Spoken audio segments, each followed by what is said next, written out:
con lui che avete immaginiamo. Un ricco imprenditore napoletano battuto per la bicicletta si accatta sta mountain bike spende 14.000 euro.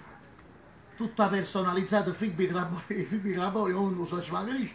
A domenica mattina piglia questa bicicletta, non fa manco 100 metri, il primo bar si ferma e si piglia un caffè. Va per scifare un bar, non trova la bicicletta, mannaggia, va da tutto, tra trinco bar, come è fatto, si hanno fatto la bicicletta 14.000 euro. Non mi preoccupate, sta là settato, io zio, conosce tutto qua. Chi sto va sotto zio, aiutare, ma la bicicletta 14.000 euro, 3 minuti, o viene senza un ciclista, non si torna a casa a piedi. Una chiamata di guardia arriva volando, fe. Atti osceni in poco pubblico. Ma perché che fa? E poi state camminando con il pene fuori, il pene sardino. A me si hanno rubato una bicicletta 14.000 euro, sono trasferito in un bar, sono chiuso vicino, zio, città, ma io la bicicletta come la trovato?